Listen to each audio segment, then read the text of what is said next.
They're the last of their kind. Several of the world's greatest and most powerful engines in history are about to meet their maker. The naturally aspirated V-12 of Ferrari's 812 series of cars, the Lamborghini Huracan's V10, and the insane quad-turbo W16 of the Bugatti Chiron. Sad times to be sure, but those engines power astronomically priced supercars, more than $5 million in the case of the Chiron. What about something more attainable? Something like, say, the engine under the hood of the 2022 Audi RS3, the sportiest and most powerful version of Audi's subcompact A3 sedan lineup. It's the car that quite possibly will be the final resting place of Audi's 2.5-liter turbo i5, the only remaining 5-cylinder engine in the industry. And at just under $75,000 as tested, it's borderline cheap for something with that level of exclusivity. Given it's also likely the last of its kind, we were hoping for better test numbers from the RS3 and its unique 5-banger, but on balance, this is still an exceptional sports sedan. The car and its fabulous 5-pack. Turbo 5s hold a special place in Audi lore.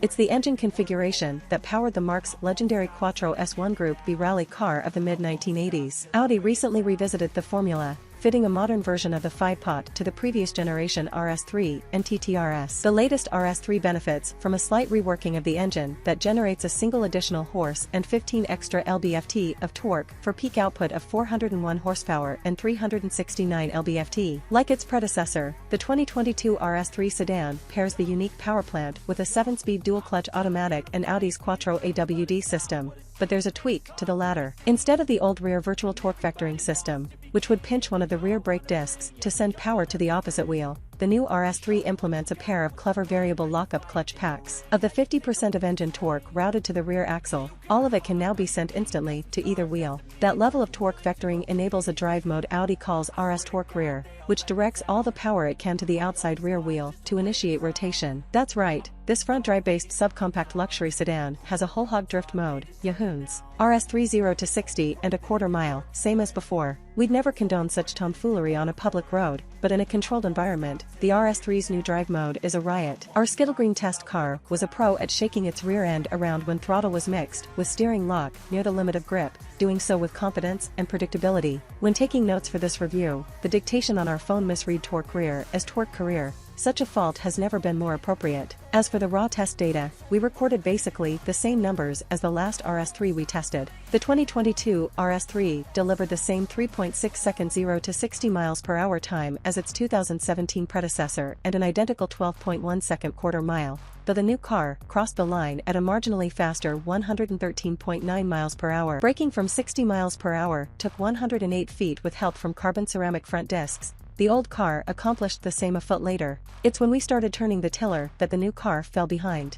On the skid pad, average lateral acceleration topped out at 0.92 average G, and the 2022 RS3 lapped our figure-8 course in 25.1 seconds at 0.76 average G. We've achieved similar numbers in a Genesis G73.3T, previous gen Subaru WRX STI, and an EcoBoost Mustang. Most damning, our test of the 2017 RS3 recorded 0.95 average lateral G, and that car ran through the figure 8 in 24.4 seconds at 0.82 average G. We attribute the discrepancy to surface temperature and tire pressure. Road test editor Chris Walton mentioned in his notes that the front tires got greasy as he piled on the laps, and their pressure readings climbed to 52 psi by the time he pulled in. Unfortunately, we didn't have the chance to lower them and try again. We suspect the RS3 could achieve far better results on its optional Pirelli P0 Trofeo or rubber, but sometimes it's not all about the numbers. Walton's driving impressions were loaded with plaudits for the new RS3, such as, "What a proper rally car this is." He called the power addictive and praised the way the Audi's chassis and powertrain tuning allowed for easy rotation on or off power.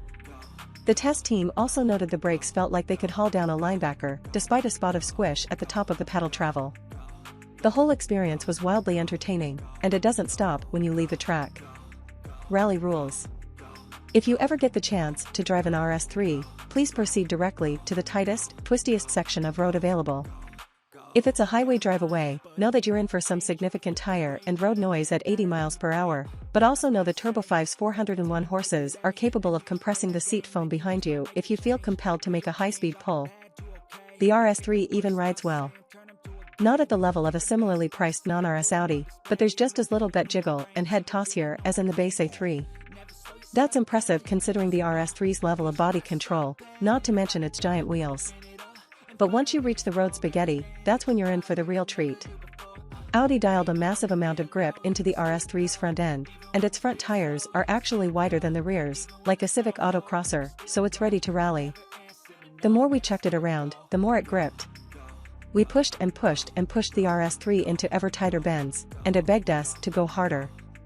As soon as we could see our exit point, we stomped on the throttle as the torque shuffled between the rear wheels, applied a momentary dash of opposite lock, then straightened the quick ratio helm in time for the next apex. Shifts from the dual clutch are sharp and immediate. Upshifts kick you in the back in the sportiest drive mode, one of many reminders, alongside the outrageous Kyalami green paint, contrast-stitched octagonal quilting on the seats, and use of Alcantara, that the RS3 lives under the same umbrella as its Lamborghini cousins. Oh, and the engine? The Turbo 5 wails like a mic'd-up Wookiee that stubbed its furry toe. A deep, rising baritone is overlaid with a high-pitched song. It's unlike anything else on the road. The closest thing is the V10 in the Audi R8 and Huracán, but those are different beasts at very different price points, plus they can't be had with 4 doors. You could achieve similar straight-line performance from Golf R, but it couldn't match the soundtrack. Buy it now. Complaints? The boost gauge sucks, it goes from min to max with no pressure readout and no vacuum, the shift paddles are tiny and offer little engagement, and the short wheelbase combined with its tiny dash-to-axle spacing limit design potential. That's it. And you'll forget all about them with the Turbo 5 howling and the rear end twitching behind you. Want something that'll do better numbers at the same price point? Enjoy your Corvette. But if you're looking for something truly unique, an end-of-an-era car, then go get yourself an RS3.